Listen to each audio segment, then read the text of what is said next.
அதாவது ஹிந்தியில வந்து ஒரு தோஹா படிச்சிருக்கேன். ஆனா மறந்துருச்சு. தலைவர் அப்படிங்கிறது அவங்க எப்படி இருக்கணும் அப்படிங்கிறக்கு ஒரு உதாரணம் வந்து குடுத்துருந்தாங்க. முக்கியா முக்குக்கே சமான் ஹோனா சாஹியே அப்படின்னு நெனைக்கிறேன். அது ரொம்ப வருஷம் ஆச்சு மறந்துருச்சு. ஒரு தலைவர் அப்படிங்கிறவங்க எப்படி இருக்கணும் அப்படின்னா, 4 பேத்தோட கருத்து, 10 பேத்தோட கருத்து, அவங்கள கருத்தெல்லாம் கேட்டுட்டு நமக்கு இவன் வேணும். இவன் சொல்ற கருத்து நல்லதாவே இருந்தாலும் இவன் வேண்டாம். இவன் கரெக்டாவே சொன்னாலும் இவன் வேண்டாம். அப்படிலாம் நினைக்காம எல்லாரும் சொல்ற கருத்தையும் உள்வாங்கிக்கணும். அதாவது நம்ம வாயில ஒரு பொருள போடுறோம், சாப்பிடுறோம், ஒரு பழத்த போடுறோம். எது போட்டாலும் அந்த வாய் நினைக்குதா நம்மள? இந்த கைக்கு இந்த பழத்த அனுப்ப வேண்டாம், காலுக்கு இந்த பழத்த அனுப்ப வேண்டாம், தலைக்கு அனுப்ப வேண்டாம், வயித்துக்குள்ள அனுப்ப வேண்டாம். ஏதாவது ஒரு பக்கம் போய் இருந்தா போதும் அப்படின்னு அது நினைக்காது. அது வந்து நம்ம வாயில தண்ணியே ஊத்துனாலும், நம்ம உடம்பில் இருக்கிற எல்லா சகல அங்கங்களுக்கும் சமமான வடிவத்தில் வந்து கொண்டு போய் சேர்க்கும். அது மாதிரி ஒரு தலைவர் அப்படிங்கிறவங்க ஒருத்தன் தப்பாக சொன்னாலும் இப்படி இல்லைப்பா, இதுதான் கரெக்டுன்னு சொல்லி திருத்தணும்.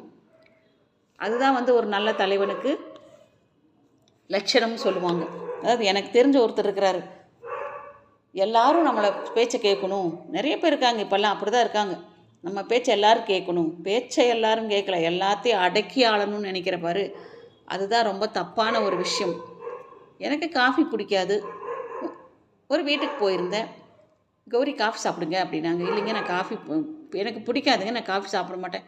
நீங்கள் எங்கள் வீட்டிலலாம் சாப்பிடுவீங்களான்னு கேட்டார். ஒரு வீட்லேயும் சாப்பிட்றது இல்லைங்க, நான் எங்கள் வீட்டிலையே சாப்பிட்றது இல்லைங்க அப்படின்னு ஒரு மாதிரி பேசுனாங்க. நீங்களும் எங்கள் வீட்டிலலாம் சாப்பிடுவீங்களா அப்படி? அது என்ன அர்த்தம்னு எனக்கு புரியலை.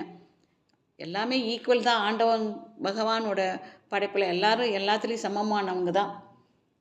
சரி பரவாயில்லைங்க, நீங்கள் தப்பாக நினச்சிட்டாலும் சரி, எனக்கு பிரச்சனை இல்லை அப்படின்னு சொல்லிட்டு அதுதான் சொன்னேன்.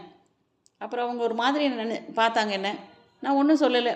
உனக்கு பிடிக்குதுங்கிறதுக்காக உன்னோட கருத்தை மற்றவங்க மேலே திணிக்க பார்க்காதீங்க. எனக்கு பிடிச்சாதான் நான் குடிப்பேன். எனக்கு பிடிக்காத எந்த பொருளும் நான் சாப்பிட மாட்டேன், எந்த விஷயத்தையும் நான் ஏற்றுக்கவே மாட்டேன். அதுதான் என்னோடய ஹேபிட். அதுதான். அடுத்தவன் சொல்கிறானே அப்படிங்கிறதுக்கு வந்து நான் சமாதானம் ஆகிற ஆள் கிடையாது. ஸோ முடிஞ்ச வரைக்கும் அன்பாக இருங்க. அடுத்தவனை அடக்கி ஆளணும்னு நினைக்காதீங்க. எந்த ஒரு விஷயத்துக்கும் அடுத்தவனை போய் அண்டி நிற்காதீங்க. உன்னால் முடியும், நீ தனிச்சு என்னால் செய்ய முடியும் அப்படிங்கிற நம்பிக்கையோடு வாங்க.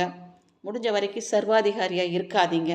சர்வாதிகாரம் பண்ணுறவனுக்கு எந்த நட்பும் இருக்காது, உறவும் இருக்காது, சொந்த பந்தங்கள் யாருமே இருக்க மாட்டாங்க. வயசான காலத்தில் தனியாக தான் இருக்கணும். முடிஞ்ச வரைக்கும் எல்லாத்தையும் அரவணைச்சு போங்க. இத்தனை நாள் நம்ம எப்படியே இருந்திருக்கலாம். நீ ஏஜ் ஆக என்ன பண்ணணும்? எல்லாத்தையும் அரவணைச்சு தான் கொண்டு போகணும். அதுதான் உண்மை.